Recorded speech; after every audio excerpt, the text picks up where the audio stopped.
I want everyone to be able to come in, whether you've played in a shed before, whether you've been playing drums for 3 months, or you've been playing them for 30 years. There is something to be learned from the other player. It doesn't matter how good you think you are. I want to see you play.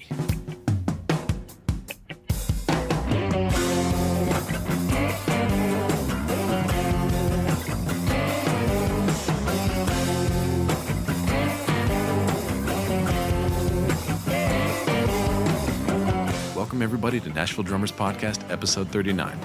It's been a hot minute since we've been here, and it's good to be back. Yeah, it's definitely that time of year between gigs, and Nate and I have both been traveling, so thanks, everyone, for your patience. Today, we are featuring our good buddy, Jake Robinson, who is the founder of 615 Sheds, and of course, we just had our first sponsored drum shed over at Drum Box a few weeks ago. Thank you so much to all the drummers that came out. That was a really fantastic event, and we'll definitely we'll get into that throughout the conversation with Jake. This is a really interesting conversation. We go to a lot of fun places, and also a few that I think people may find divisive, but just keep listening. I promise. It's a great combo. He's a great dude and a great player, and I really think this is a valuable thing for people to listen through. And in fact, not just him. I said a few things in that podcast that might ruffle a few feathers, and I apologize for nothing. Yeah, for those of you that maybe have heard of the term or heard of a drum shed and maybe don't even know what it is or have a negative perception of it, this is definitely the episode for you to really encourage you to check it out and to come. Jake's building something really special here in Nashville and really encouraging the shed culture that he brought from Berklee out in Boston. And we get into all of that, his audition process and everything. And we also we actually opened the conversation with some pretty high-level topics about breathing and kind of breaking through barriers and fear during a performance, and even just approaching jam sessions and community in Nashville, and some really healthy discussion. So I really enjoyed that. Honestly, I want to have him back on and just have a 2-hour conversation about aquariums and sea life. That's it. Oh yeah, he's a Florida man. Next time on Dragon Ball Z, actually, the Nashville Drummers Podcast. We hope you enjoy. One more thing before we go. Another drum shed is, of course, in the works. Date TBA. And Jake has an upcoming show at a house party on the 28th. So if you can attend, you should attend and let Jake's chops rip your mind from your body.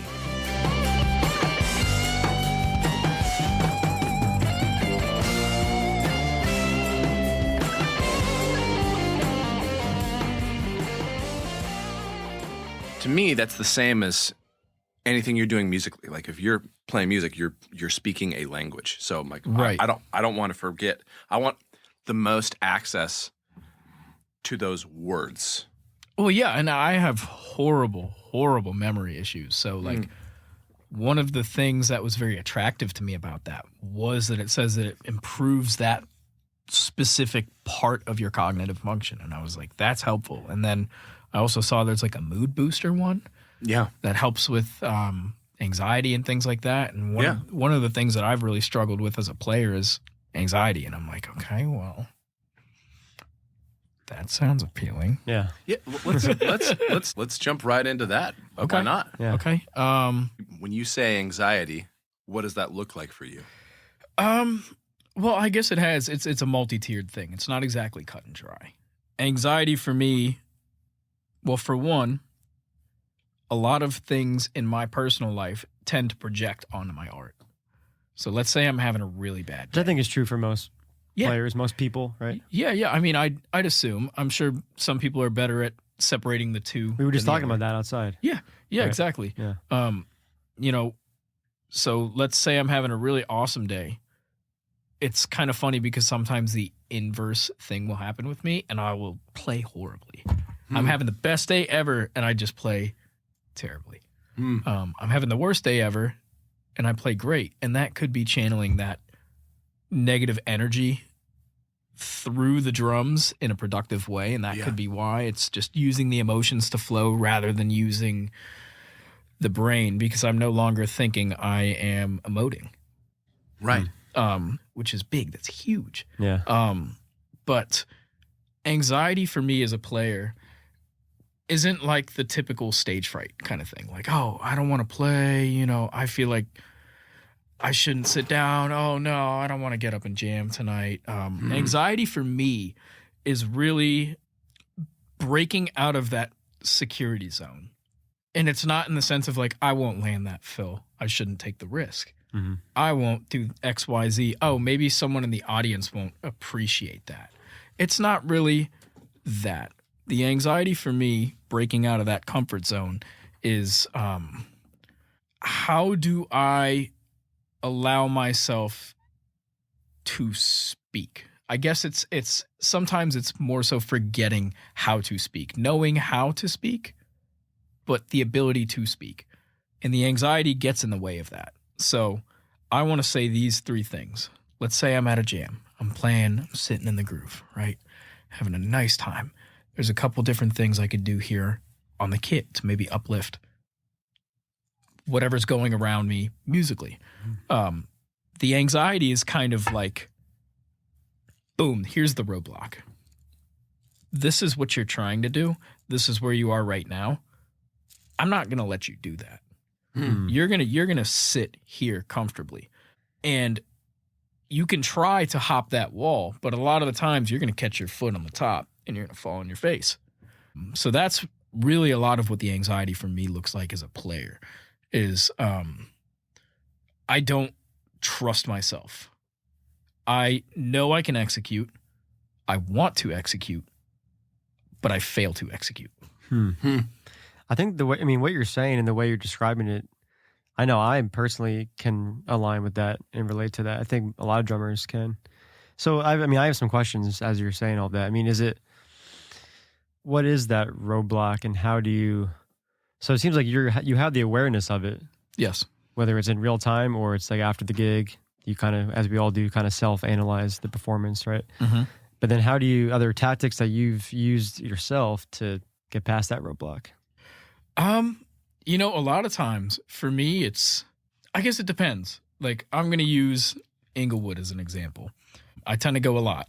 And I tend to meet up with the same group of guys that go a lot as well. And I just want to jump in and say, even though I never go, the text saying, come to Inglewood is always appreciated. Yes. He just has that on auto. That's not even him texting you. Yeah. He's got a guy It's for an that. automation. No, Yeah. I called Verizon. I told them, here's my number. Here's his number. You're like, yeah, I'll Send pay it to the him upcharge of $10 to text Nate. every Sunday. Just make sure it happens.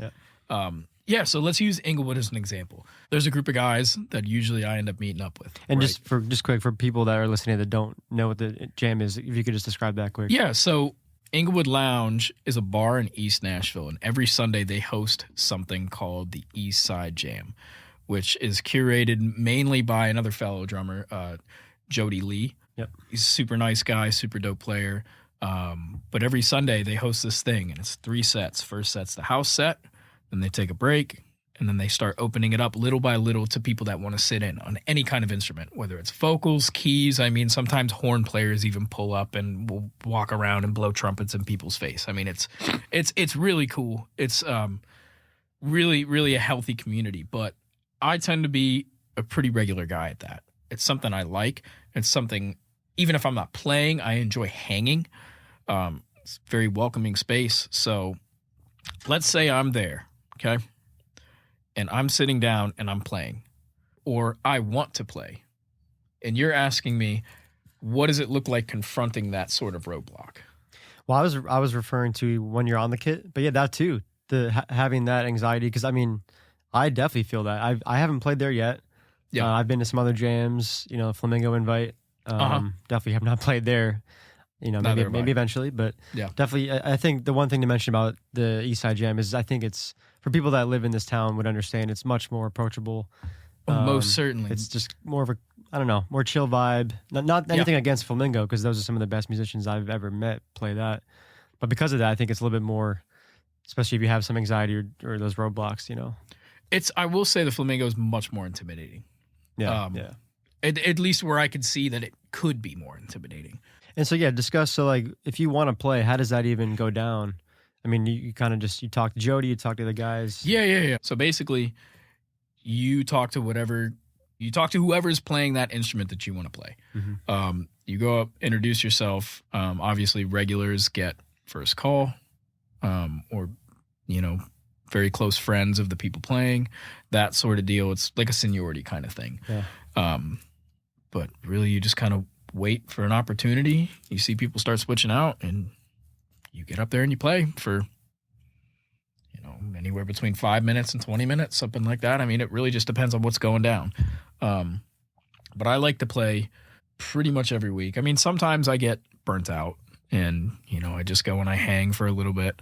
But really recently I've been trying to force myself to play a lot more just because I feel like I've been rusty. So it's like, it's good to sit down and just Especially play a with other little bit. musicians. Yeah, exactly.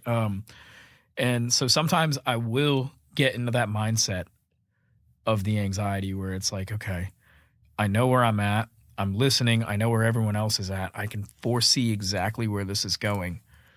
But I feel like I'm not adding anything. And when I want to add things, sometimes I don't find the ability or the space to do so. And that's not because there isn't space. It's because I'm not allotting myself space. Because, I mean, again, all the people that pull up to that jam are phenomenal players. Everyone is listening and listening and listening. So there is space. If you have an idea and you want to share it, everyone is open to it. Yeah. The issue for me sometimes is getting that idea out. So you were saying, how do I solve that problem? For me, a big way that I've solved that problem is breathing. I mean, you talk to Leighton.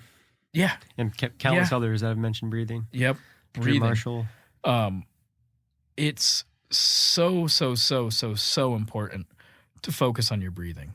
I feel like a lot of drummers don't really understand the importance of it. Some people hold their breath or stifle their breath. You really want to get to a point where your breathing is completely separate from everything else you are doing. You are not thinking about it. I mean, Nathan, or you, Dan, do either of you ever think about breathing? Actually, in my case, I do think about breathing, but that's because there are some bad breathing habits that I am trying to break. So I'm being very conscious of that in this. Actually, for the last few months, I've been really kind of dialing that in. Like, okay, a few postural changes here and there, and then really dialing in the breathing. More nose breathing, not mouth breathing. When I'm playing, I have a terrible habit of mouth breathing. Mouth breathing. Is one worse? Yeah. You want them. You want to know? Nose is better. Okay. Nose is always better. Yeah. It'll if you mouth breathe, and it activates more like stress systems within you. So tension in your chest, tension and adrenaline and all sorts of things. There are Yes. cortisol. Like I don't want any of that. I want to be as relaxed as possible. But what about when you're in the aisle at Publix getting some spicy ramen noodles? Are you focused on your breathing? Depends how spicy they are. Yeah. Okay. Fair. But are you? Solving in the mouth. I can just imagine how spicy this motherfucker's gonna be. No, generally not. No. Okay. What about when you're driving to, I don't know, another joint in town to get some spicy ramen? Well, speaking of driving, I'm very focused on my breathing while I'm driving now. Yes. Ooh, must remain calm. I'm not going to probably get in another car accident. That's very unlikely, right? We are glad Nate is back for episode 39, whatever one this is. Very glad. Yeah. Yeah, no, I think I've been more aware of breathing while playing, but generally, no, I'm not really thinking about it. When you're doing your day-to-day things, I mean, not thinking about it. No. Maybe you'll be focused on your breathing when you get into bed and you're laying down, you close your eyes and you really want to go to sleep and it's just in and out, in and out. So why is drums any different? That's my question. Yeah. Well, it's such a performative, it's like it's an act, it's an art. It's especially like when you're with other people, there's perception, there's judgment, fear. Right, but at the same time, are our sticks not extensions of our arms? How is playing on your ride cymbal, playing a fusion groove, or I don't know, slamming your crash cymbal any different than you reaching up to get the can of beans on the top shelf at Publix? I actually think part of it is like a psychological tension that like we're talking about. But then I think another element is probably just simply bandwidth being eaten up by, like, if I'm doing something that's on the edges of my ability, I might be like other systems might just temporarily shut themselves off, which obviously that's not good. And like all of the guys, Benny Greb, Nate Wood, and like the people at the very top have talked about how important keeping your breathing steady and relaxed is. So that's like, that's a thing. But I think bandwidth and just being freaked out, I'm like, I really don't want to fuck this fill up. Yeah. No, and I mean, I really didn't used to focus on my breathing, and I was being mentored by Dave DeCenzo for quite a while, who is not only one of the nastiest drummers on the planet, he is disgusting. Like, just so good. But he's also one of the nicest human beings on the planet. I mean, he is a genuine dude, and all he really wants to do is play drums. Yeah. And that's so awesome. But Dave really opened up a lot of things for me, and one of those things was breathing. There was some posture things as well, and then the infamous water on the drums, that whole kind of spiel. Breathing has really helped pull me out of that anxious state. And I've noticed that when I breathe, I focus more on my breathing, and I kind of let my hands go on autopilot.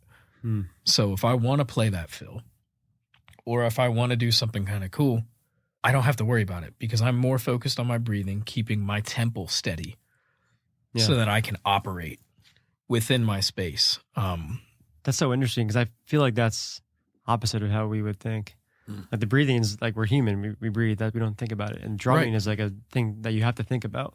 Right. Playing a certain fill, reacting in real time to a guitar solo. Exactly. Well, what you're saying is kind of the opposite, and I agree with you, but it is kind of the opposite, right? Like the breathing actually allows you to then, especially if you're a brand new drummer, maybe it won't apply as much, but for a lot of us that have been playing our whole life, like we can play. It's not like we just all of a sudden forget how to hit 2 and 4. Right.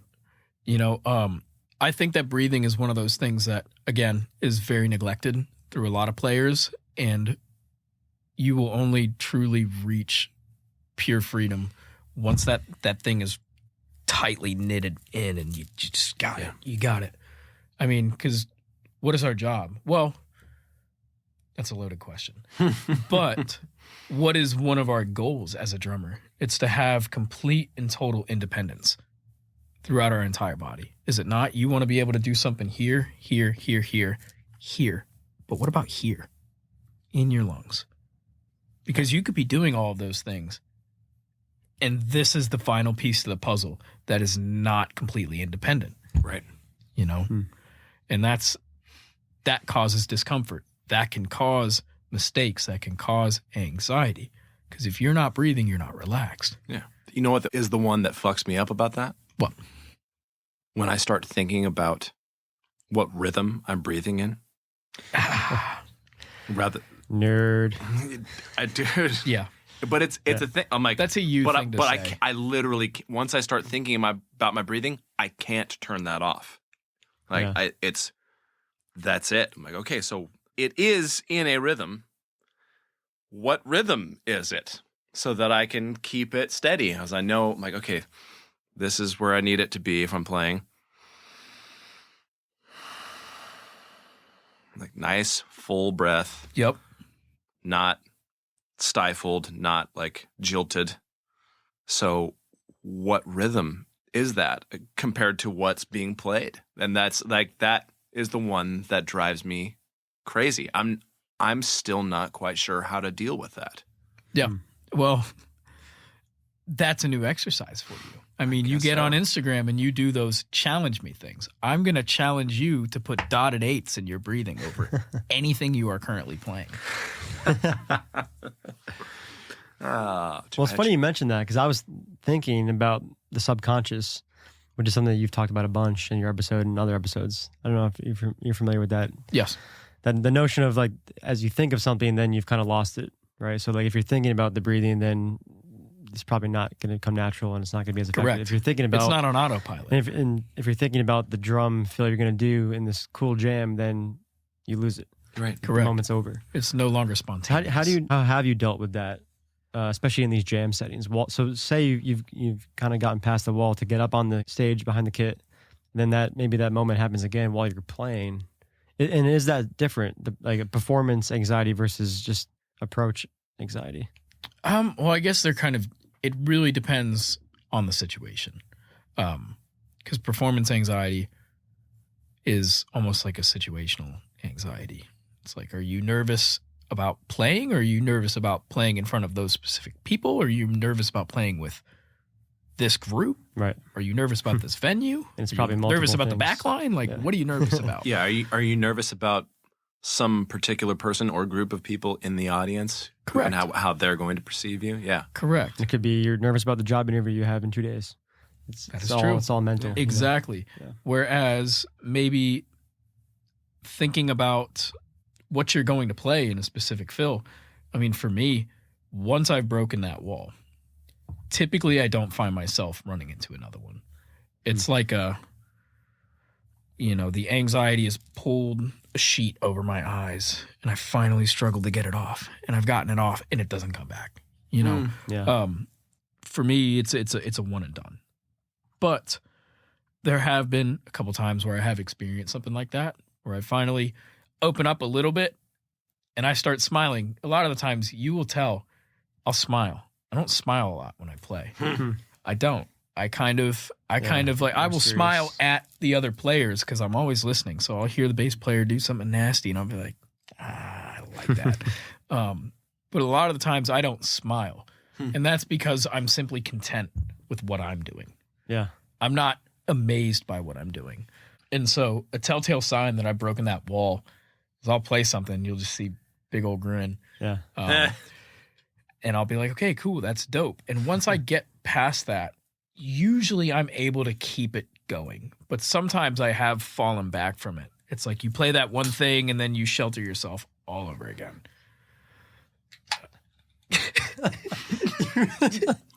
You were trying so hard.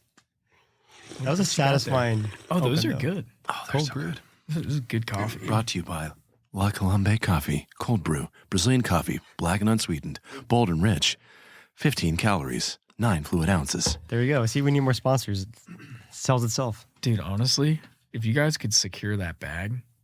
Yo, hey, you're not wrong. Well, okay, so let me jump. I want to piggyback on something you said because I had taken a note of it. Were you guys at the Nate Smith Clinic? I can't remember. I was not. Nope. It was, first of all, it was fantastic. Obviously, Well, he's it's great. The country artist, right? Yeah, totally. The country artist, yeah. What podcast is this that I can't remember. Anyway, That applies for both artists right now, actually. that's true.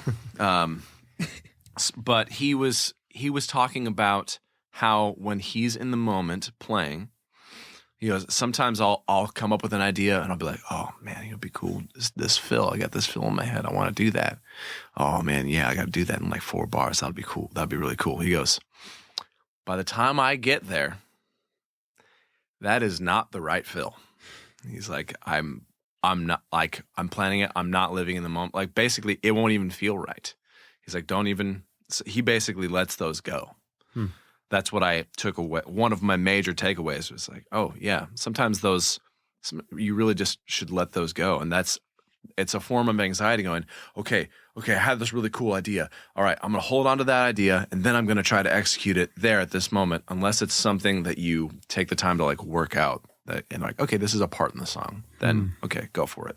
Yeah. But Right. sometimes you just go, no, I'll know what the fill is going to be when I get to the spot that the fill is going to be. And I play it. Right.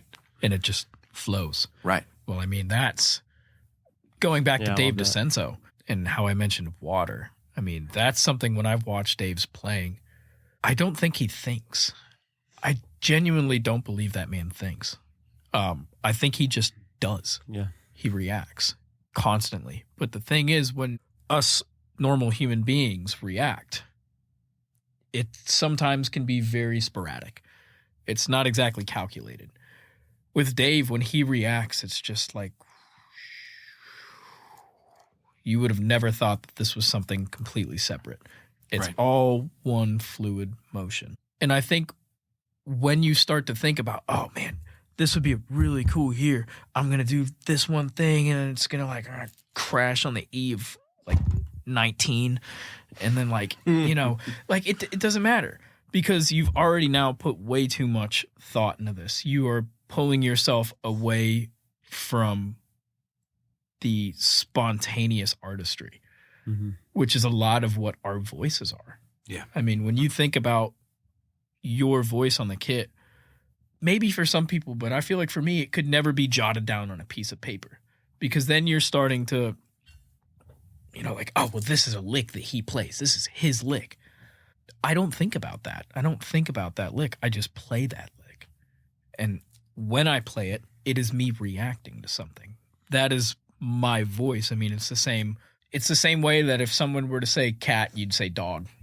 You know, it's call and response, but it's a call and response with your mind. But dog has to be in your vocabulary. Correct. And this is, I love. But that's the beauty of the voice. Transition. This is the perfect transition because I want to talk about drum sheds naturally. Hell yeah. And what you're doing with 615 sheds, which we will discuss. But so for someone listening to all of this and maybe they agree with everything we're saying, but we haven't yet gotten to, okay, well, what do I do then? You know, we're just kind of, and I'm enjoying the conversation, kind of talking higher level, but in terms of actionable, you know, next step, it seems to me in terms of playing in the moment, reacting, building vocabulary, it seems to me the best sort of result, tactic, strategy, if you want to call it that, would be to do everything you can as musicians to build up your vocabulary, like away from the gig. So then during the gig, you, like when you're reacting, you're pulling from what's inside of you. Yes. Right? And I think, and so to transition into the benefits of drum sheds and what that can do, let's talk about that. So I would say what's funny. Do you agree with that also? I do, but at the same time, I feel like the sheds not only serve a purpose of making sure that you're ready to play something like that on the gig, I feel like the drum sheds also serve the purpose of making sure you never play something like that on the gig. If you want to keep that gig, if you want to keep that gig and you like people not saying, oh, he plays too many notes, the drum sheds are perfect for you. Get it out there. Yeah. Get it out. Get it out. Yeah, just quick, tell everyone about 615 sheds and what you're doing there, and then we can discuss. So I started this thing called 615 Sheds. I used to throw them out of my basement at my house.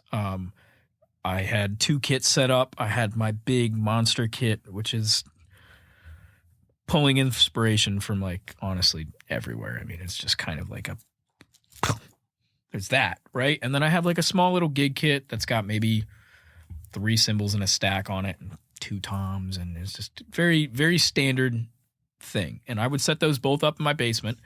And at first, I used to be running everything mic'd up into an interface with IEMs, and you'd have a click track going, and you'd shed over that. And then as time progressed, I started putting it through a PA and just running a click through a PA. And just to double down even further, when you say shed over that, we're talking soloing? Yes. Getting your ideas out. The baseline of a shed is, at least a drum shed, is a drummer and a drummer, and they are trading ideas in a solo context in however many bars they want. It could be 4s, it could be 8s, it could be something crazy, it could be open solos in undisclosed amount of time. But typically, if you're doing things like 4s or 8s or 16s or whatever, you've got some sort of thing that you are shedding over. So for me, I've always liked running a click. When I was at school and I was shedding with a lot of my really good buddies, Matt Bover, John Keys, Ben Hartley, Ryan McSweeney, like some serious heavy hitters. Shouting out the Berklee drummers. Oh, dude, I have to. I love those guys. What class are you? 2022? 22. Cool. 22. Shout out to Matt Bover. Get your ass to Nashville. Please. Bover. Bov. get here now. Thanks for spiking the audio there. Yeah, That was sorry good. about that. No, But I meant it with all of my heart and most of my kidneys. you know what? I mean it with a lot more than just my kidneys. Over get here. But anyways. Anyway, yeah. That was something that when I moved here, I was like, I don't see a lot of this going down. This was when I was still in Boston. Every single day this was happening. It was always shed every day with different drummers. And were those actual classes or just No, this was friends all on the side? extracurricular. Yeah, was it outside the of school. unspoken, like, Yep. yeah, this is what happened. And they were relatively closed off, which, I mean, it could have just been the circle that I was running with. We like to keep it like, there was a point in time where we were putting paper up over the window on the door to the rehearsal space we'd book out so that people couldn't look in and be like, hey, let me in. Yeah. We'd just be like, leave us alone. We're working. Yep. We are working, like seriously working. Yeah. And when I moved here, I was really like, man, this is not happening a lot. It's something that I missed because I learned so much about myself as a player, and I really developed a large part of my voice in the shed with those guys. So, you know, like I said, I curated this thing, I put it all together, and I just sent feelers out, and a bunch of local dudes pulled up, some really cool guys in the scene, and just went crazy. And the beauty of shedding is that, like, you can sit down with a different person every time and learn something new. Always learn something new. Yeah. So that's kind of, you know, where 615 was born. Really, I was bored, and I did it a couple times, and I didn't have a name for it. I just wanted a big gathering of people to come shed with me because, again, I was super bored. And then I was like, oh, wait, this could be a thing. Yeah. If I really put some love and effort into it. And now we are, we just had one recently that you came out to. Yeah. And that was at Drum Box behind Nelson Drum Shop. Shout out to Jake. I mean, without him, they would still be in my basement, which was super cool. But Drum Box is so much cooler. That was So much that was cooler. very successful. Thanks to everyone that came by. Yes, We had probably over 20 drummers that came out throughout I'd the day. say so. I mean, we had some really cool people. Some people that were shedders, some people that weren't shedders, some people that just wanted to pop their head in. And that's the beauty of this. Like I said, when I was up in Boston, it was very closed off. It was like you are not getting in the room unless it is like you've been invited, and those are very rare. Yeah. You are not really going to be invited to this kind of thing, especially because we've got dudes like Bover who just murder.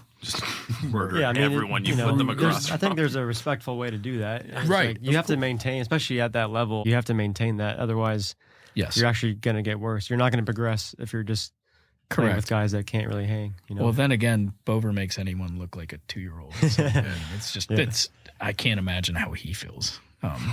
He must get very bored sometimes. Is it boring? Is it Being boring, God? Bover? Yes. But Is it lonely up there in the heavens? Sorry, Dan, didn't mean to play footsies with you. There's something I wanted to touch on because you made a little point maybe without meaning to make it. okay. There is a power in being bored. When you are bored, you can innovate. That's where that seems to me where a lot of my best ideas came from. Well, I'm bored of this. And that can be because I was working at a hot dog stand and I'm like, oh my God, I need to innovate my freaking career, figure out how to get out of doing this and go play drums for a living. And like, okay, what can I do to get myself moving in that direction? And it can come from your playing.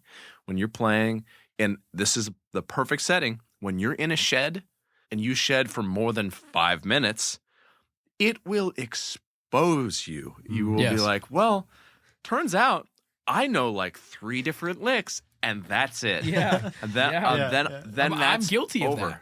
I'm totally guilty of that. Dude, that's me. I'm not a shedder. I can hang, but I'm not like one of the first. I think the first shed was you, me, and Taylor like 2-3 years ago. Yeah. And that was like, I remember leaving that night and I was like, I have all these new licks from you. And thank you for like, you This guy. not only just killed it, but you like, broke it down for us, which was Like you told us, oh, I'm playing this over here, and then right, left, and Well, I just that's the beauty. And that that's happened. community. That happened Yeah. at the last shed. I mean, there was someone that came in. He played this lick. It was like a 6-stroke roll, and then an alternate split between hand and foot. So it was like digga digga digga digga digga, but you're splitting between the nice. foot. He played something like that and literally shut down the shed. Like I can't remember who was going. Yeah, I the think it lights was flickered. It was EMAC. kind of weird. It was EMAC and Madison. If you know Madison Dude, George? I know. I did not realize. And I think Madison EMAC played way. that. Oh, dude, Madison's a dirty dog. Yeah. That's But the beast.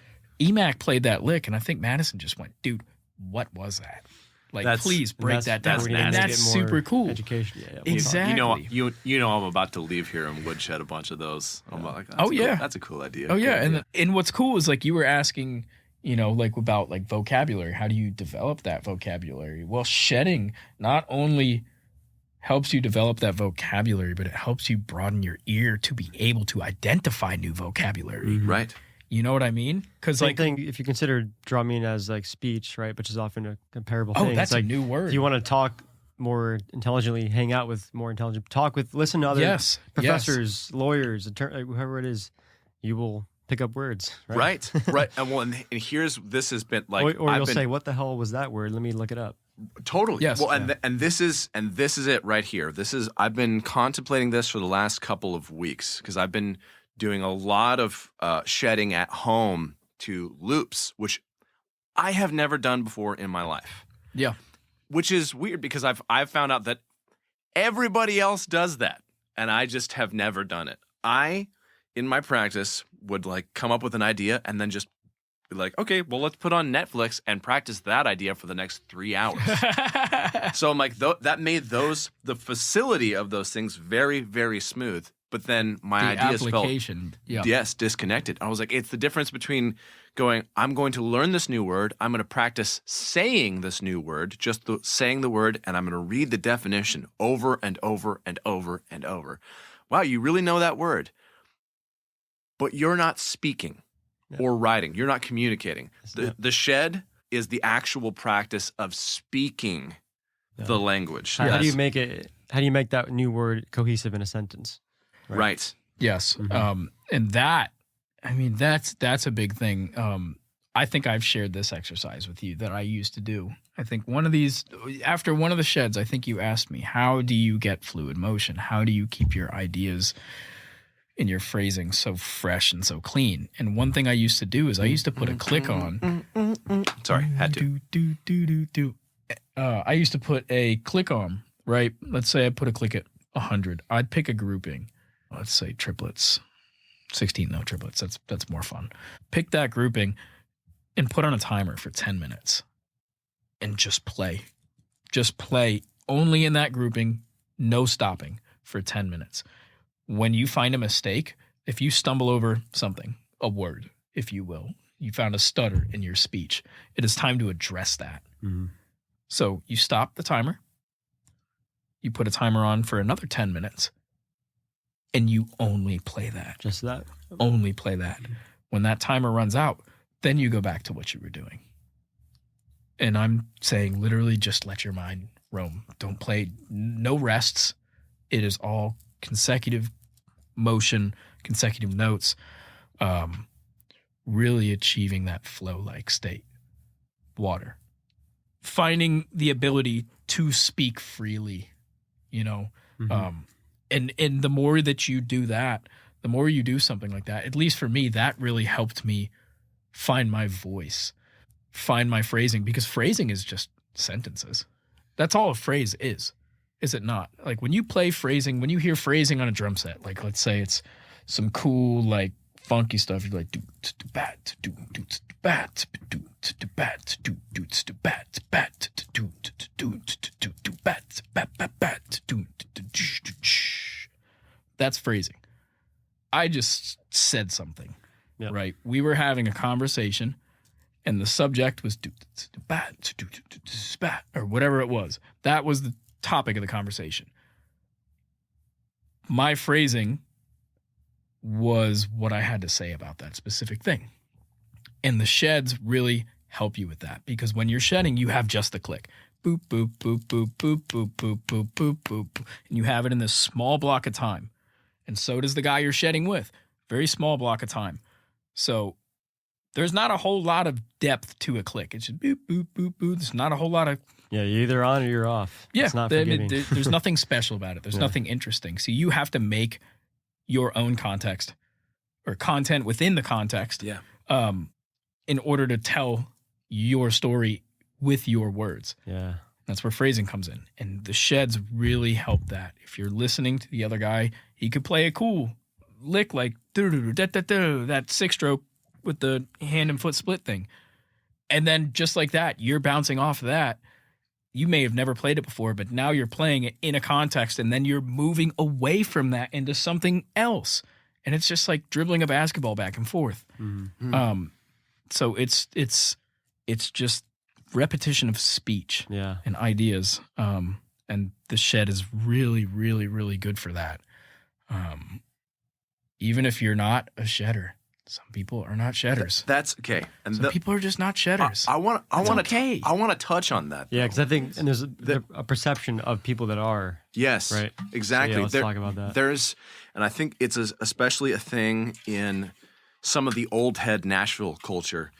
There's this. Okay, so here's for instance. I went to this jam at I'm trying to remember where it was now. Bottom line, great band. It was very clear that they had serious chops. Drummer took a solo, started like doing some really nasty metric modulation. I was like, oh, this dude's a motherfucker. Like, great player. Gets done, like has a really cool dynamic touch. Gets done, comes off, and I go and talk to him. I was like, hey man, so what's it like being and he was a little older, I would say, than me. Let's say he's probably in his early 40s. Okay. So I was like, what's it like being like a jazz guy in Nashville? How's that been for you getting work? And he literally puts his hand up. He goes, shh, don't say the J word. Yeah. I was like, oh, there's a perception here that and it's not everyone. Thank God it's not totally ubiquitous, but it is very common that if you attend things like that, people will go, oh, so that's the kind of guy you are. Oh, you wouldn't like my gig. And what they mean is you wouldn't fit in my gig. Well, it's funny you say that. Right. I've noticed that there's a lot of things in Nashville that are like that. Yes. There is very much this mindset of, oh, you do that, you can't sit with us. Yeah. Oh, you went to that school? Yeah. Mm-hmm. I'm not calling you. You went to Berklee?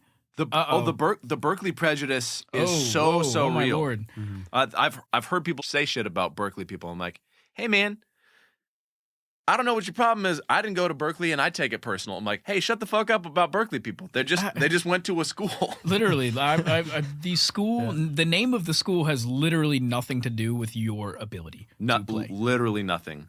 You know how many guys that destroy who are from Berklee and have just incredible chops and groove and everything. And I've met people who went to Berklee and I was like, wow, I was better than you when I was like 14. Yep. And at the same time, I've met people that have never been schooled in their life, grew up playing in church, that will just blow any of the top tier Berklee players away. Yes. So I mean, a name from a college really does not mean anything. Mm-hmm. I mean, maybe you had different opportunities at that school than people compared to other schools, but I mean, at the same time, you get out what you put into it. Right. I mean, it's just like anything else. Yeah, exactly. So for people to be upset, oh, you're a jazz player, you wouldn't sound good on this gig. Oh, you went to Berklee. Well, I'm gonna go call the Belmont guys. Yeah.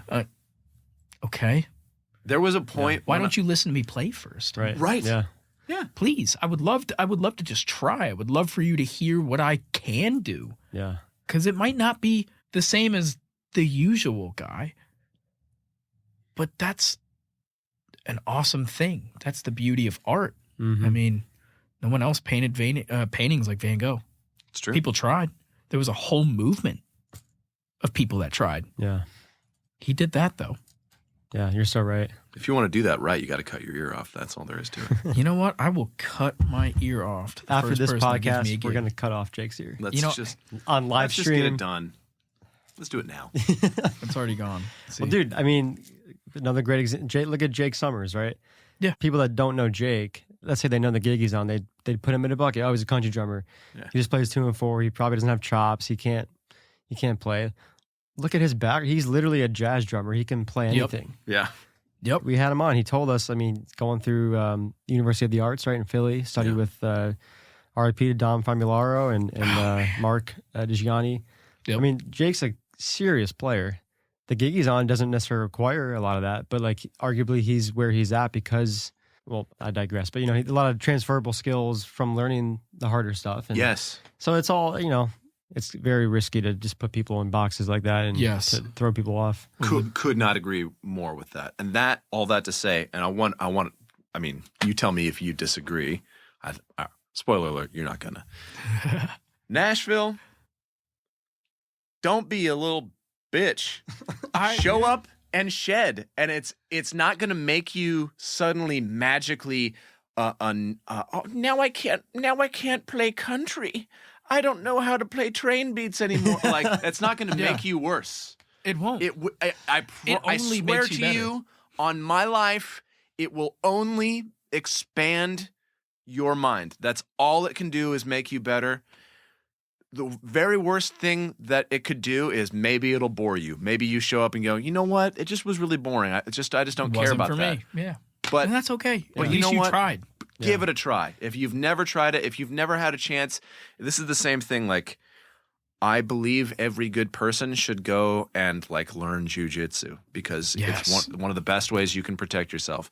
If you go to a class full of people who are like crazy egotists, they're going to tie you in knots and like just work you on your first day and you're going to hate your life. But if you go to a class full of people who are like just love the art and want to bring you into it, they're gonna make you love that experience so much. And if you're in a healthy shed culture, not with a bunch of freaking asshole. Okay, I'm gonna give a story. When I was in California, I'm not gonna name names. I love names. But when I reached out to a dude who lived a couple hours from me, who I knew was a really good drummer, and I was like, "Hey, man, I'd love to shed with you sometime." And his response was something like, "Yeah, if you think you can hang, we go really hard. So don't show up if you're not going to be like your A game." I was like, "Yo, first of all, no, do not give me any of that." I'm like, I'm not putting myself under you. I'm not your like your lesser. I deserve to be at this thing because I can play. The end. Shut up. Yes. Plain and simple. Yeah. Like, do not try to make me feel like I'm this little freaking peon that can't sit in. Like, dude, that's You're not the dumbest. Here. Yeah. Yeah. I'm like, and frankly, this person would have learned so much from having me be in the room. And I say that because I want people to show up to these sheds because I want to learn from you. Yes. There are people who maybe would not show up to a shed that we're throwing. Hey, spoiler alert, we're going to throw some more sheds. Yeah, they're going to happen. This is his thing. We're jumping right in together. We're getting in bed together with 615 sheds. Yes, we are. Hot and steamy sheds. That's dude. But, That's going to be the That's title. what I love about what you're building. It's interesting hearing that you have that Berklee background of it was very closed off and private, and not necessarily that was a bad thing, but now that you're bringing that here and you're making it so open and so community driven. Yeah, I loved when we had the one at Drum Box. I forget his name, and it doesn't really matter. I'm not trying to call anybody out, but you probably remember there was a guy there. I think it was his first shed. Yep. And he couldn't play to a click. We played together and it was very evident. He opened up to it. I walked in the room and he was like, him. I just don't play to a click. I'm like, and you were awesome at like leading us, and I think you paused it at one point and talked to us, and I was like, hey, so this is how you do this thing. That's okay. Like, I get that maybe you haven't done this before. I'm still going to show you. Do you want to sit down with me and maybe we can play together and I can show you the ropes? That's the thing. Like, I'm not here to gatekeep the art of shedding. Like, I've done this. I went and I shed my ass off for a long time with some people that are just insane players. I've done it. I don't need to keep doing it. Yeah. The reason I want to keep doing it is because how much it helped me. And honestly, those guys were nice enough to pull me into their circle because those guys saw something in me that maybe I didn't see at the time. And because of that, I am much better of a player than I would have ever achieved on my own. And like I said, yeah, they were kind of closed off. And that's okay because this was not to be that guy, but it was like the big boy shed. Yeah, sure. You know, that's just how it was. There were levels to this. this. There is a place for that. Yes, yes. And in a music school like Berklee, that's probably one of the places for it. And that's just where I happen to find it. Yeah. Here, there's no reason for it. All I want is to give a platform for people to express themselves and to figure out who they are and what their voice is, because I didn't know. My first shed with those guys, I sat down across from Bover and I'd like what a surprise. A part of me died. Yeah. A part of me died right there on the spot. You know what? I remember this vividly. I was at that point in time still kind of a metal player. I'd grown up playing metal, and so I was very heavy on the double kick. I showed up to the shed with my double pedals, and Bover looked at me and said, "Leave them outside. You're not putting those fucking things on the kit." And I was like, well, what do you mean? Why can't I? You're like, how am I going to play fast? Either you leave or they leave. And I was like, oh shit. And, you know, that was one of those things where I was like, oh my God. So there's already my safety net is gone. Yeah. I don't have both anxiety. feet. Yeah. And I sit down and this motherfucker is playing faster than me with one foot and just his hands and doing some crazy shit than I could have ever done at my peak with both feet. And like, needless to say, it was rough. My very first shed was fucking rough. Yeah. It was really rough, especially because before that I was shedding back home with my childhood friends in a park by a lake. And it was just something dumb. You know, we were just having fun. We were just kids. We didn't know any better. If you're like in your home in your small town and you're like, oh, dude, like I'm kind of like killing it in these sheds. And then you go and sit down with these monsters. You go, oh, I'm a child. Great. Yeah, I've got a lot of room to grow. I love it. You literally get shit on. Like, it's complete ego. And I mean, you get shit on.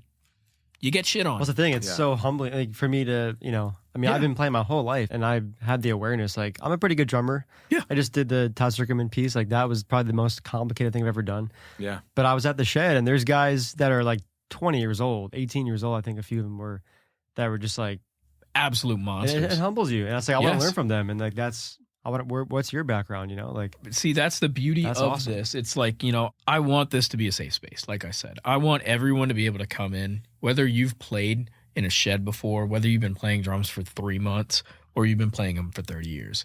There is something to be learned from the other player. It doesn't matter how good you think you are. No one cares how good you think you are. Right.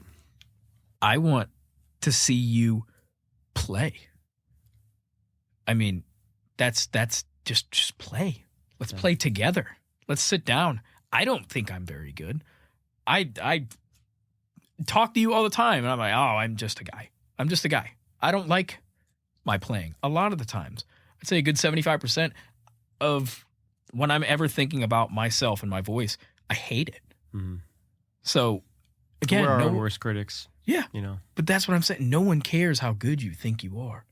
I want to see you sit down and play. Just play, speak your mind, speak your ideas, be free from your ego, be free from your anxiety, be free from your stresses, your weaknesses. Just sit down and let it out. And that's the beauty of the sheds, is because it doesn't matter if you just started or you've been doing this a long time. You could put those two people together and there's no competition here. Mm-hmm. You're just sharing. Well, that's the thing. It's like two friends having a cup of coffee. If I were to lock myself in my room and just shed on my own, that's just not as like, you need minimum 2 drummers, right? Well, you need that. And I think the other cool thing too that I saw, especially when you're doing it with the click, the other person's expressing themselves, and what are you during that time? You're actually just playing time. Yeah. So right you in that, play a beat, right there, you're groove. working on your time. You know what I mean? So it's not even just about the shed or getting out chops, but like there's a musical application there too. And what's cool about that is while you're keeping the time, you are listening to them play phrases over your time. Yeah. So you are hearing exactly where all of those things fall against a grid. Yes. Against a grid, Mm-hmm. which is super dope because like sometimes if you were to just play a chop, it's like, okay, that's a chop. It's very much like, okay, it's a 5-note grouping followed by a 7-note grouping followed by like whatever, it doesn't matter. But if you were to hear that over time that you are establishing, it's not like you're hearing it over a click in a studio. You are literally sitting there physically playing the time. Bat, boom, bat. And this dude over here, whatever. You are hearing that against what it is you're doing, and already you're internalizing that, whether you realize it or not. Your ears have now picked up on this. They are listening. You have engaged your brain immediately tenfold over if you were just trying to play licks over a click in your basement by yourself. Agreed. Right. There's something special about that synergy. Yep. Well, and let's not also gloss over what's the first thing you do when you're shedding. Someone plays a groove. They make the decision on what the starting groove is going to be. Yep. And then the next person copies that groove. And I've been in sheds with people who are like, we'll do kind of a similar one. And you're like, yeah, that's not what I played. Then I've been in sheds with people who are like, no, I'm going to dial in the groove that you're playing exactly. And when somebody plays, if you choose a groove to start, I'm going to try to imitate exactly what you're playing. So Yeah, that's good point. that's a Yeah. part, like the first thing you're doing is tuning yourself into the feel. Yes, and what's The going time. on around you. Like that's so Yes. for everyone who's going to be like, well, that's not going to teach you good feel. Like bullshit. It's Yeah. going to teach you to listen. The 100%. first thing you do is listen in a shed. Yeah. Yeah. That's That's all you ever do. Yes. Because again, you can just blow chops. It doesn't matter. You can just sit there and play in your 4-bar span and play as many notes as you want. It doesn't mean it's going to sound good. Yeah. Yeah. If you listen, that is when you start to chart maps. Like you have to. Ooh, that's juicy. I know. I love It's it. juicy. Yeah. Well, dude, what's Yeah. it like? Think of Mason. Yes. That's the first. Yes. I've My seen multiple Lord. examples. Like when he was doing that with us, I watched videos of him with other people. He'll like play a groove, and someone kind of does something similar. He's like, no. He'll like stops it. It's like, no, this is what I'm playing. Like, Yes. Oh, Yeah. that's what you're playing. I'm like, he's like, not like if you're not playing. He's like, then I'm aware that you're not listening. Like that's he's like, no. The shed doesn't start until you When understand you are what I'm honed playing in. as just the main groove. Wow. This Right. is it. And I mean, again, this is also Mason Guidry we're talking about. I mean, it's Mason. Yeah, it's Mason. Yeah. I'm telling you, Mason and Bover still need to shed. That's something I'm putting on the record. Map over Mason Guidry. It has to happen. We'll get it. I need that We'll game. get it. I need We'll that get game it. footage. You guys have to do live coverage. But anyways, yeah, that is something that's really important about the sheds. But I kind of pull that back a little bit. I'm not so strict on making sure that you're listening to specifically the groove. I mean, that's the beauty of the click. I throw that up and it's like boop, boop, boop, boop. You always have that to latch onto. If you don't want to play a groove, you don't have to play a groove.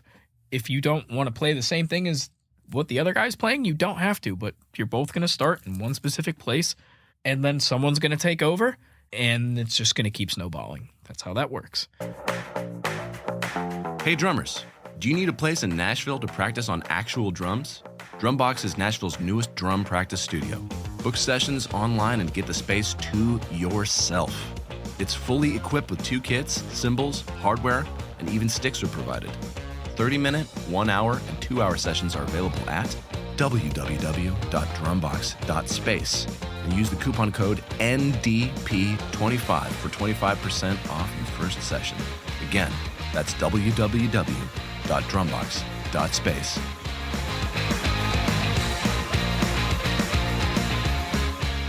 No, I've actually had to fight a shark before. Did you have to fight a shark? I've had to fight a shark. What? Tell I'm us the from story. Florida. You used to fight a shark regularly? Yeah. Okay. So I'm it from the same Florida. shark? have a standing fight with a shark. Every It's like that Family Guy episode. Whenever he runs into the chicken, they just fucking beat each That's what I'm other's looking- yeah, asses. that's what I'm imagining. No, exactly. So tell us a shark story from Florida. So I have a lot of marine life stories. I've had fish in my nose, in my nasal cavity. There are so many directions we're going to go with this in a minute. I'm going to derail you in 2 seconds after you do the shark story, and then we're going to go right into aquatic life. You know what? I'm anticipating that, actually.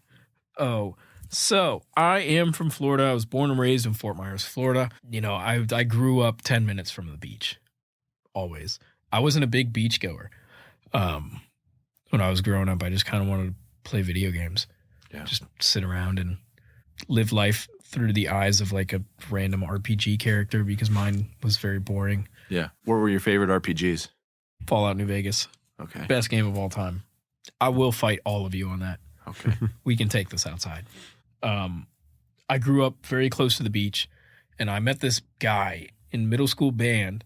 He played the baritone saxophone, and everyone called him Lettuce because he had like this big, it literally just looked like lettuce. Like his head was a head of lettuce. So everyone called him Lettuce. His name was Camden. This guy ended up being, and still is, the closest thing I'll ever have to a brother. He was very big into like marine life and just being out in the water, fishing, paddleboarding. And so, you know, I used to go out paddleboarding with him. And for those of you that don't know what paddleboarding is, you stand on a board. It's like surfing, but you've got a paddle. And you're not really trying to catch waves. You're just pushing yourself through the water. Yeah. Great exercise, lots of fun. We used to go out and do that a lot. We'd go paddleboarding. We'd bring Publix subs. Pub sub, baby. Pub subs. Listen, if you are not from the South, you don't understand. Florida is not the South. Florida is its own thing. Yeah. But Florida if you don't actually know, leans you'll into never know. pub subs even more than the rest of the country does. Oh, yes. The chicken tender sub. Yep. If you don't know about that, you haven't lived a day in your life. Just saying. But anyways, I literally never had one, and my guitar player who's from Florida, shout out Dante Frisiello, you fucking legend.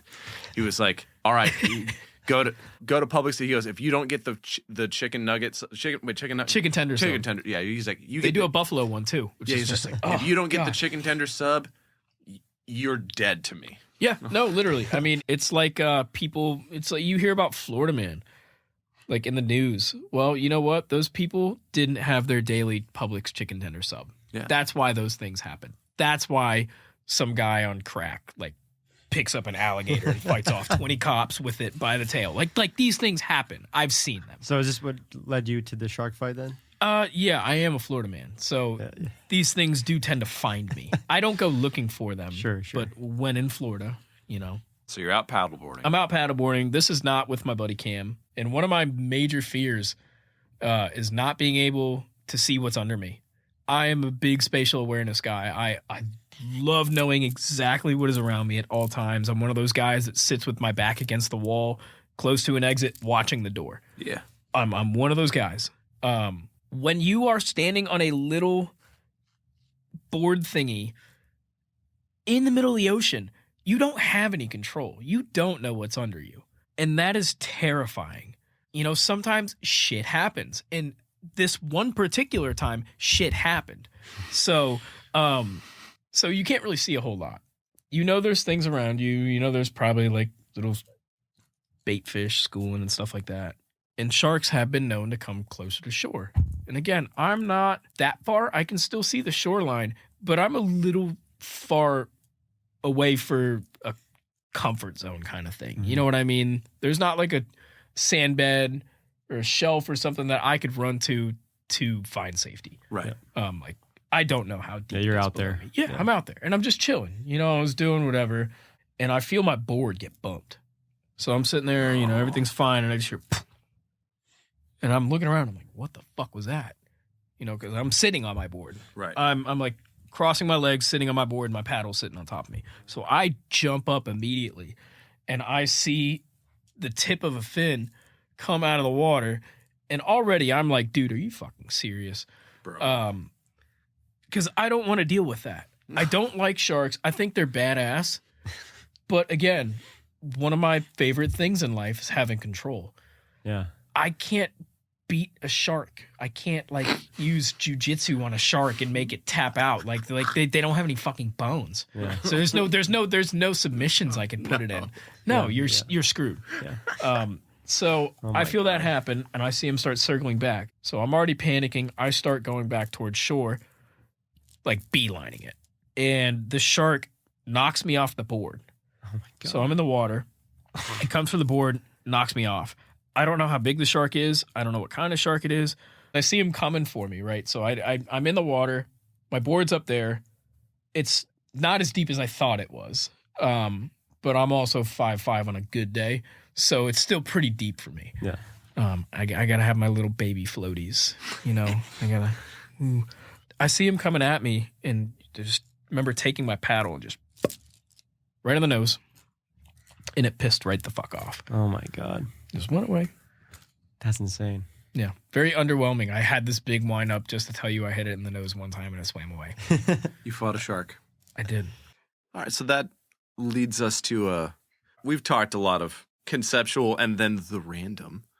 But I want to just let's get a quick little background on you. So you are, as you say, a Florida man. So let's talk about little Jake. What was your childhood like? When did you get into music? What was the thing that brought you into music? And give us a quick shot of your journey. Okay, so my dad was never really a musician. My dad was a big metalhead. So he was like going and seeing Slayer and Pantera, Metallica, and all those big, huge thrash metal bands way back in the day and just like fucking it up in mosh pits. That's what my dad did. My mother and her three sisters all played an instrument. They all played flute, which is also very different from drums. Mm-hmm. And there was never music being performed or played in the household when I was growing up. There was a lot of music on the radio. There was a lot of my dad playing metal music in the garage, or my mom having like whatever 90s alt rock station on in the house or whatever. You know, so I was always constantly listening to things and digesting it. I don't know. My mom always, it was mainly a lot of my mom. She was always exposing me to music. She said when I was a baby and I couldn't sleep, she'd put me in the back of the car and put Mozart on and drive around the block one time and I'd just be out. So even before I can actually remember it, I was exposed to music.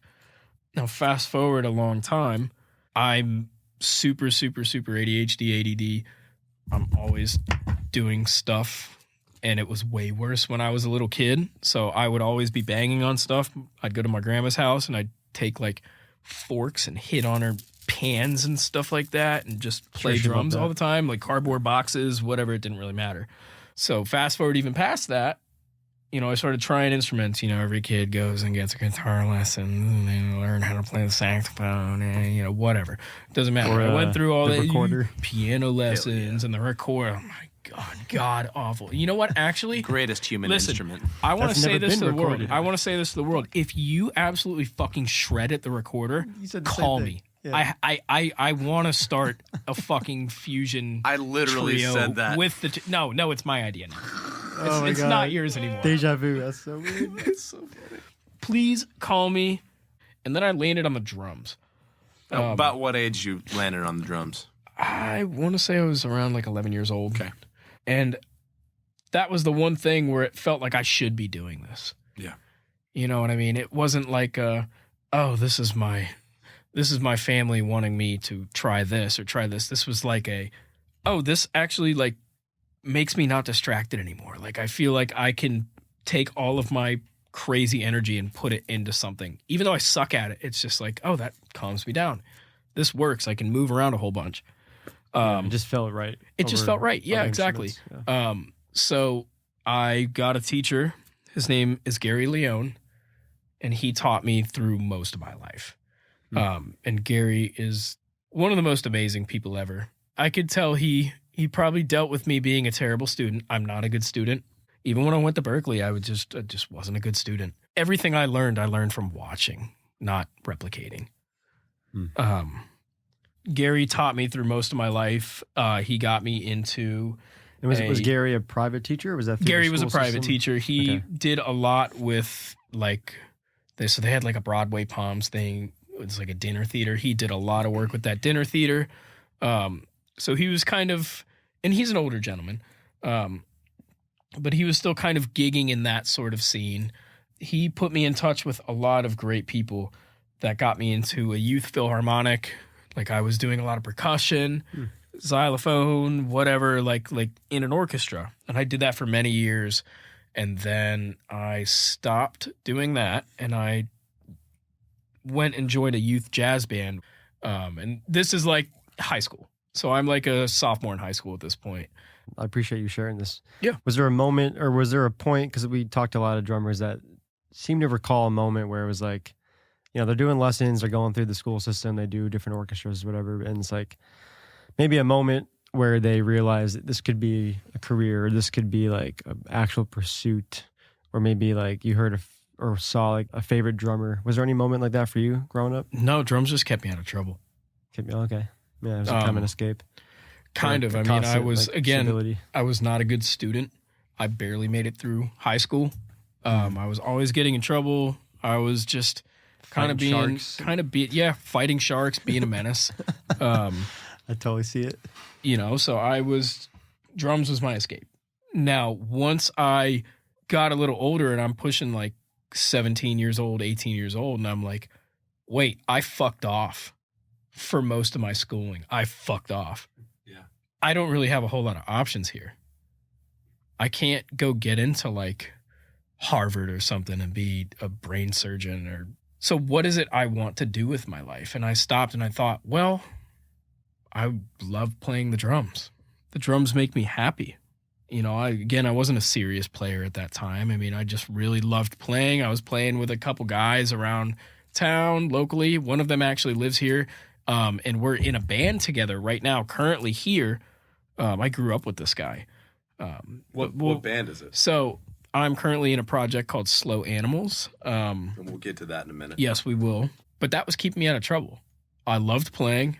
I mean, I wasn't really working a 9 to 5. I was just gigging, making money gigging back home, which the scene is way different. I mean, they just want to hear you play Margaritaville a million times. It's a bunch of old, rich white people that just want to throw money at you. And then, Yeah. I mean, I guess it's kind of like here, isn't it? You're like, wait a second. Wait, yeah. Just instead of Margaritaville, it's Wagon Wheel. Broadway. Yeah. It's not, you're not wrong. Yeah.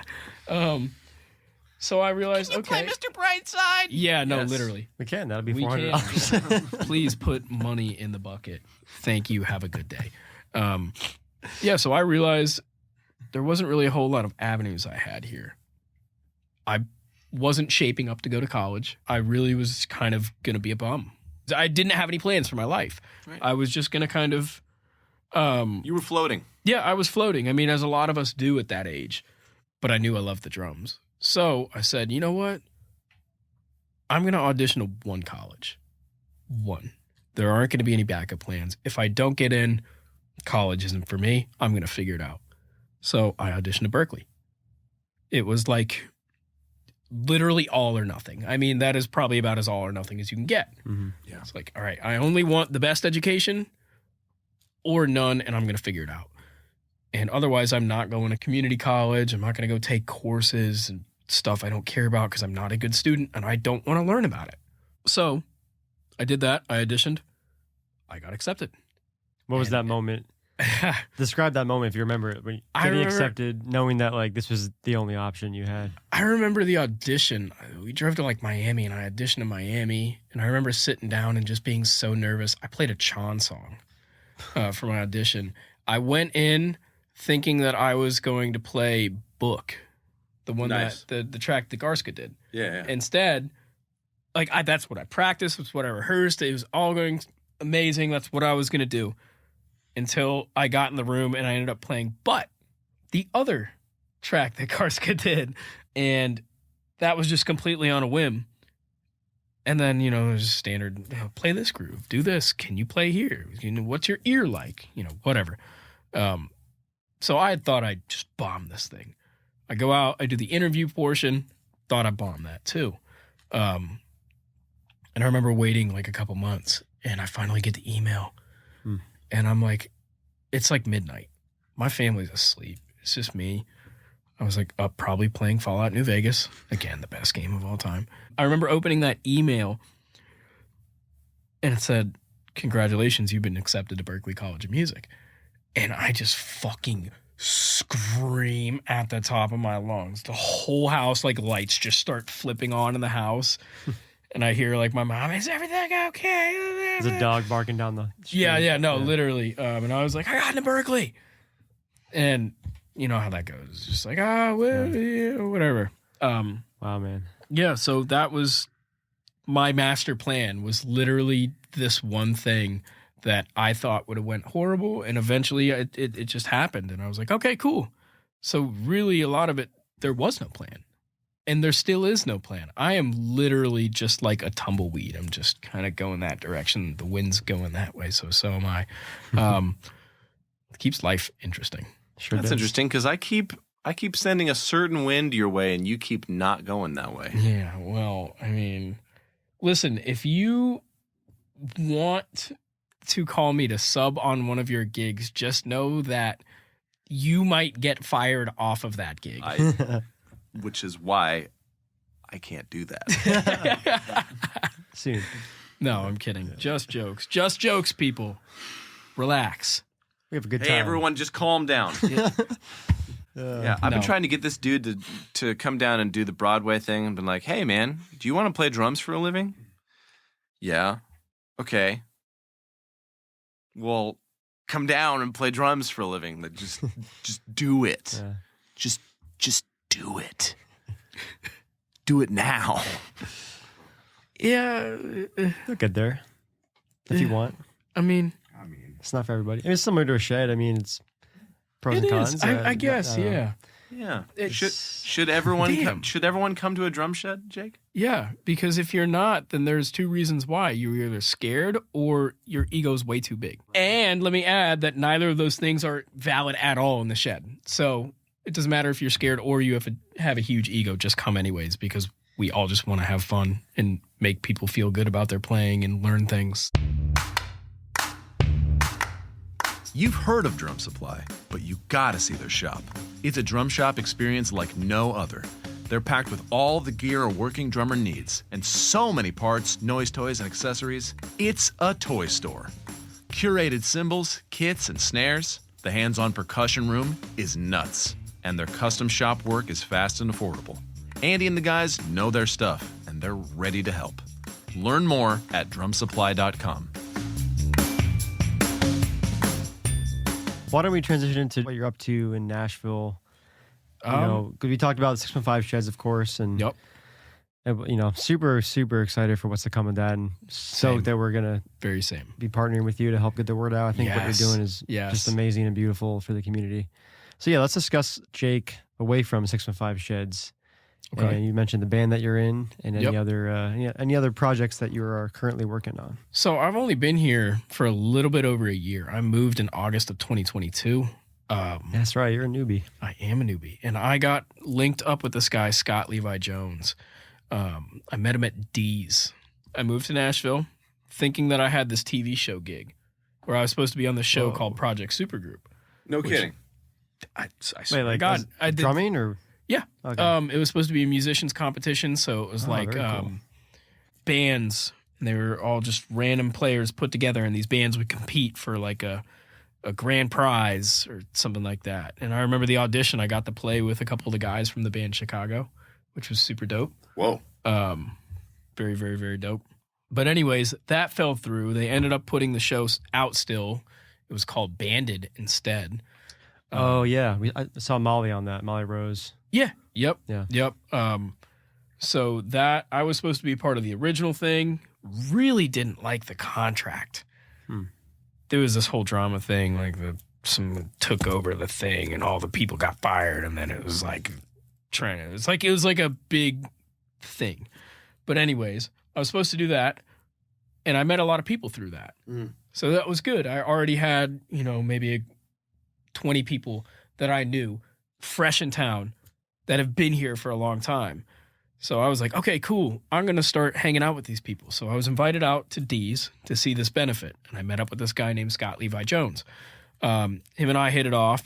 And we ended up forming this thing called Scott Levi Jones and the Holy Cow, which was me on drums, Scott on acoustic and vocals, Caleb Hudson on the bass, and Lorenzo Piccone on the guitar, who is nasty. If you guys haven't heard Lorenzo, check him out. He is coming back from Italy very soon. And him and I are also in a little fusion project with another guy on bass named John Luca. I was playing with them for a long time. I was playing with them for like 8 months. We were running to Mississippi, kind of touring around. It was very country, southern rock, Americana kind of vibes. We had this thing at Jolton Hardware up in Jolton. It was a little hardware store, and they did like beer and cheesesteaks and had a stage and also sold like nails and stuff. I don't know. It was cool. But we had like a little residency where we'd put on a showcase. But that kept me really busy for a while. And it was a lot of fun. Met a lot of cool people, played with a lot of cool people. And then my buddy Ryan Early moved. So Ryan Early was the guy that I was saying I grew up with in Florida. And then we both got accepted to Berklee, and we both went together. Ryan called me up and he was like, "Hey, do you want to be a part of this?" I was like, "Yeah, sure. What is it?" He was like, "It's a band. It's kind of like indie punk, alt psychedelic, shoegaze, whatever. I don't even know what it is." How convoluted genres have become at this point is so hilarious to me. And we're the problem. We are why. Right. Well, yes. And that, I don't have an issue with it. It's hilarious to me. Like, and because there are each of those words describes a certain element of this thing, and we're all blending so much of that all of the time. You're like, well, it's kind of this with some of that and this and that and this and that. And we're really not an everything band. I swear to God, we're not just trying to play everything, but we're like 10 different things. Yeah, no, literally. Everything. Yeah. That's kind of what we are. And I mean, that's super dope because it keeps me on my feet. It keeps me really listening and trying to approach things differently. Especially because I try and bring a very fusion-y twist to that. And because I've been playing with Ryan for a very long time. I mean, he was one of the people that I used to gig with when I was like 15, 16 years old, and we'd just go out and play whatever we wanted to. So already having that with him, and then him calling me up asking if I wanted to be in that, I was like, hell yeah. So we also have my roommate, Kevin Lyman, who's a phenomenal mixer, masterer. I mean, I met him at Berklee, and we decided to move to Nashville. We have him in the band. It's just the four of us. Well, actually, no. Now we just picked up another guy playing keys. That's really been a main focus of mine right now. We're not playing out a whole lot. We do have like a Halloween house party thing on the 28th that we're throwing. Ooh, where at? At your place? Not at my place, at Ryan and Nino's place in Laverne. And I will put feelers out for that. Cool. So if you are interested in that, definitely follow us on Instagram, Slow Animals Band. We are working on a full length right now. We have 2 singles out right now as well. Super happy with it. And yeah, that's kind of like at least the project I'm in right now. Other than that, a lot of my time's been dedicated to 615. A lot of my time's been dedicated to my own personal practice and figuring out what I want to do with my life. A lot of my time's been dedicated to having my hands inside of saltwater fish tanks, which is a whole other thing.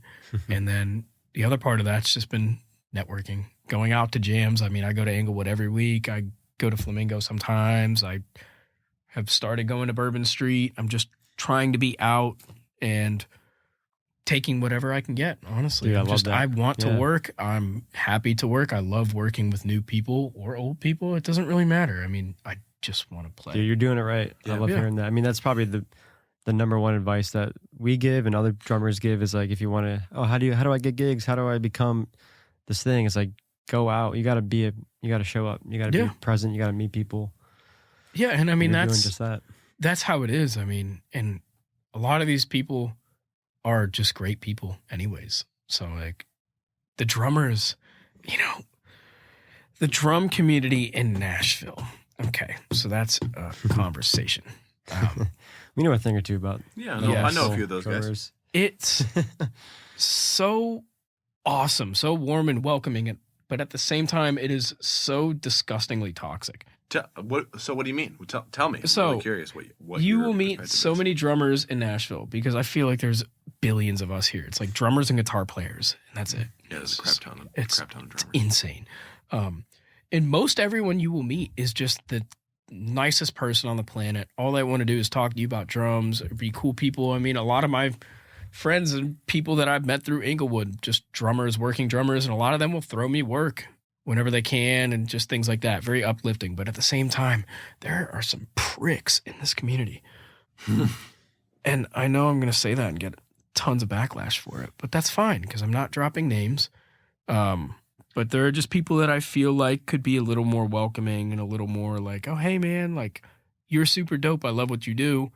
That kind of thing. Because I'm all about uplifting other players. We're all here doing the same thing. So there's no reason for us to shit on the other guy. Yeah.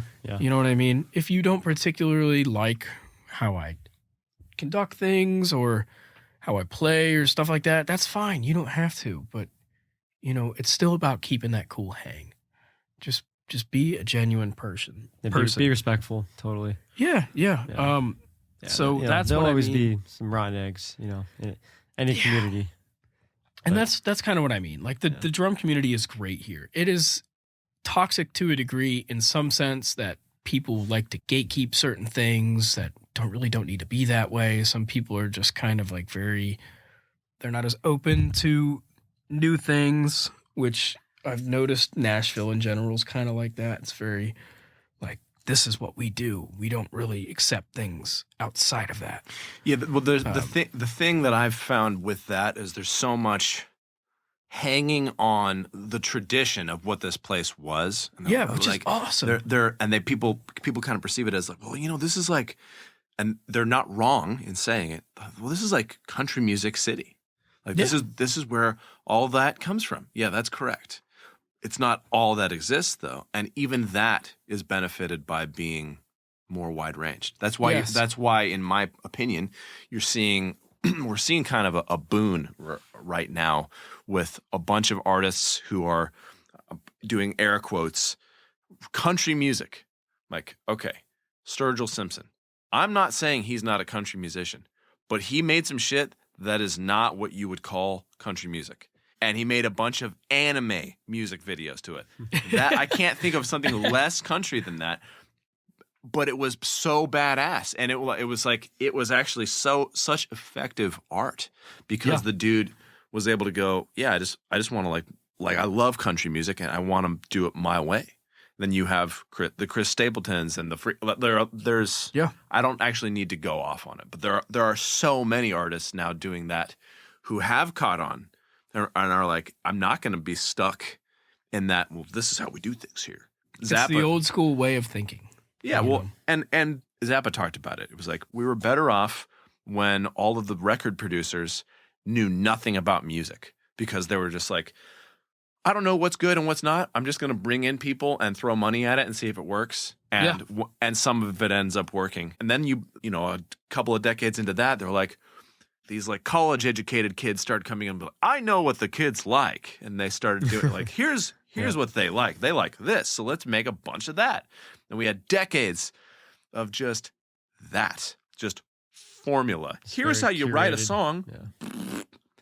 Boring. Throw shit at the wall again. Yeah. Yep.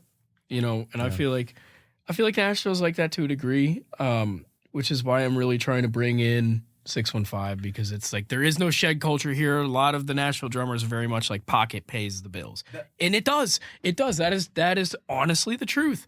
But I'm not trying to pay the bills with 615 sheds. I'm trying to give us all an outlet. That's what I love that you're doing. You know? You're giving that opportunity for those drummers, because I think there's probably drummers that don't even realize it. Like they may have that notion, but it's just because of their lived experience. Yeah. It's not like a negative thing. thing. That's fine. Like pocket is cool. Yeah. Pocket is what makes the music. I mean, if you sit in there on that groove, there is no better feeling in the world. Hey, just side note for all the like chops versus pocket thing. For all the guys out there being like, well, the pocket is, yes, of course, pocket is king because literally, if you don't have pocket, you don't have chops.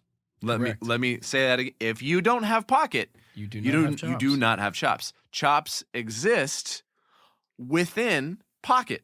If you play in chops that are not locked in, you're not playing chops. You're just making noise. Correct. That's it. Yep.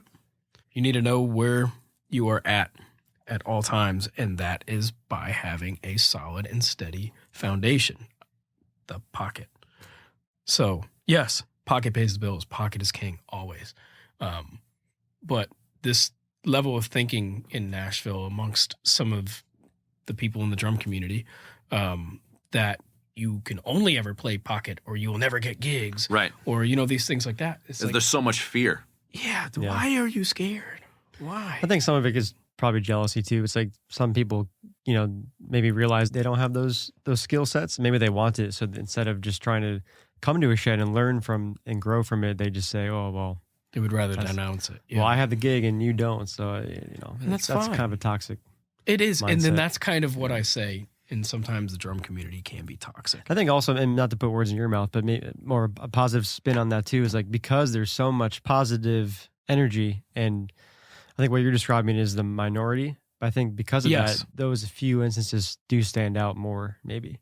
Yeah. When there's a dozen eggs and 2 of them are bad, you're going to be like, oh, those 2 are Exactly. definitely bad. Well, it's the whole like the example of you take a white sheet of paper and you put a little dot on it. Exactly. Yeah. You're like your eyeball goes immediately to the dot. You're like, hey, look, I see that. It's a dot. Even though the entire I was just trying to show you the paper. Yeah, but you were showing me the dot, right? No, you're missing the point. Yeah. No, and I want to say that 99.9% of my interactions with every single drummer in this town that I've met have been nothing but positive. Yeah. I mean, there are so many amazing players here, so many people that I watch them play and I'm like, man, I wish I could do that. I wish I could be that person and have that sound and that set of chops and those ideas and stuff like that. But, I'm not. But you're finding your own voice, though. Exactly. I'm me, and I love me. And it can I still love be how I informed play from those sometimes. players, influenced. And to bring it back full circle, I really do think that those guys that you have, because I've felt some of that too, I think probably most of that comes from fear. Yes. Because they are, you said that too, they are afraid of, like they would be afraid to maybe come into a certain setting, maybe a shed setting. They're afraid that you showing up and doing something is going to take from them in some way. They're afraid of trying like being put outside of their box, being exposed. A lot of these dudes who are like especially ones that have had like really great gigs. Yeah. But like they are so afraid of like being exposed for being oh look, I'm a fraud. I'm like, dude, I don't want to do that to you. Nobody's trying to do that to you. Right. Yeah. I mean, dude, I'm literally just here to learn. I mean, I'm not trying to step on anyone's toes in this city. Everyone has their lane. I'm trying to stick to mine. My good friend Devin, and also a great drummer. I mean, he's always playing. He's always doing something. He's always throwing me work. So shout out Devin. He always tells me, find your lane and stay in your lane. Always says that. And that's really what this is about. I don't want to step on other people's toes. My lane currently right now is the sheds. That's my lane. That's something that I love. It's something I'm good at, and it's something that I want to share with the world. Dude, I love it. So, and you're giving people a lane to enter also. Yeah. And I'm it's not, your lane, but I don't want to sharing gatekeep it. Yeah. It's not just mine. It is Nashville's. That's why it's 615 Sheds. It's not Jake Sheds. It's 615 Sheds. This is for Nashville. This is not for me. It started and for you're, me. If you're not in bored. 615, go fuck yourself. Yep. Is that the mindset? Oh, shit. Yeah.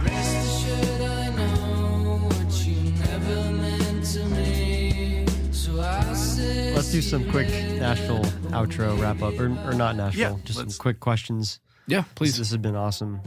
Favorite spots to grab a bite in town? Ooh, we name a couple. Fat Bites, big on Joyland in 5 Points. Yep. Oh my god, dude, best chicken sandwich ever. Dude, it's so good. It's so good. Jolton Hardware, it's one of the best cheesesteaks. Obviously, I thought you were saying nails. Yeah, good nails. Yeah, they have good nails. You can put them on. You can put them on the sandwich if you want to. And I don't know, JB's Poorhouse in Hermitage. It's like right by my house, dude. Their cheeseburger salad, a little bit of Chipotle ranch. Burger salad. Fuck that up. Nice. Yes, going on the that's list. it. Sick. I'll Okay. check it out sometime. Yes. Okay. All right. Well, we usually have to ask the spicy question, and by that I mean, how spicy do you do the hot chicken? If you Dude, do it. I used to grow Carolina Reapers in my backyard. Of course you did. You can throw whatever you want at me. I will eat it. It's fine. That was the I want to watch you eat really spicy chicken, and I want you to laugh. That should at be me a as you segment we do it. do. Like the, I genuinely will. Yeah. Like, Literally, wings, we should yeah. do a video No, of him if- just eating yeah. it, looking directly at me, and just laughing. if you guys want to Ray's meet gonna up have no again reaction. in this room, go out, buy me a chicken sandwich. Don't tell me where it's from, and get it as hot as you possibly can. And I will eat it on camera, we will. There's no windows in here. No one can see this stuff. and I'll be right? fine. I will literally be fine. It's not a big deal. I love it. Okay, I have a question about your hat. And Yes. Without, I mean, this is gonna be a quick question, but you can give us a few more sentences on this because you're an entrepreneur as we are Yes. as well, and I want to talk about the design on the hat. You've got. Well, we'll put this on video. Actually, the video camera just died. You've got your initials, JR. You got the drumsticks, and you've got some dice. Yes. Talk about that and just how you see the importance of marketing. So that same buddy that I used to paddleboard with, Camden, he actually drew this logo for me. I originally sent him a logo when I was at Berklee. It was a die with JR on it and then the number 7.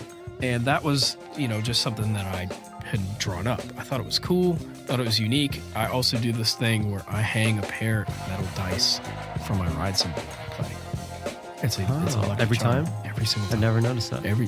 Not a lot of people do because the way I do it, they're chrome, and so is the hardware that I use because I use the DW stuff. Yeah. And so it blends in like crazy. And it's right behind my ride, which I also tape my initials on the back of my ride because I think I'm Bruner, but I'll never be as good as Bruner. So you just gotta steal some things from the heroes. You have to. Cool, You have man. to. So yeah, got some personality and Yep. it's pretty cool. Yeah, so this was just something he drew up. I was like, hey man, can you do this and put the dice in there and put the sticks in there and put JR? That's really all I want. And he came up with this and I was like, dude, this is perfect. So now I've just kind of been branding it, trying to wear it out. I'm going to get my car decaled with it and stuff. I love it. Just try and make something out of it, And 615 Sheds, he's also doing the logo for that. I have a temporary logo on there right now. He's still working on it. And once that's done, I'm going to print out some merch and start selling them at the sheds if people even want that kind of thing. Because I don't know about you, but I would wear a 615 Sheds hat. Oh, dude, I would wear that. I would buy and wear that so fast, I would wear 615 Sheds diapers dude. for all of our 615 newborns. The diaper I'm wearing right now is now going to be officially a 615 diaper. You know what? Is it Shout out Huggies? to Depend. You know what? Depends, yeah. Okay. Wait, did you hear my Did you joke? find out- I wanna I just found out sponsor- recently. Wait, hold it's on. actually Did just you guys Japan. not hear I said 615 shits. Oh, I thought that was pretty funny. Hey, that's good. Yeah, That's I You good. let Yeah. it you let it slip in so sneaky that I Yeah. didn't even catch it. Just like a fart. Yeah. Yes. 615 shits. Oh, we're no longer friends. But yeah, that's kind of like my little brand. That's the story behind it. It's another way to stand out. Yeah. It's I noticed. just another no, tool, I've never another, seen anyone do that ever. it's cool. It's personality. Yep. It's my great. little flavor. I love it. All right, Jake, give us the social media for 615 Sheds for you, and we'll cue the outro. Alrighty. You can find me on Instagram at Jacob Robinson Drums with a Z, DRUMZ. That's my Instagram. That's pretty much that's my website too, jacobrobinson.drums.com, my email at Gmail. I mean, it's all one thing. So if you need to find me, it's with the Z. And 615 Sheds, you can find us there at 615 Sheds, also with a Z. If you can see a theme there. Consistency is important. Yep. If you do it with an S, you'll find a company that builds sheds. You know what? Probably. Is that the truth? No.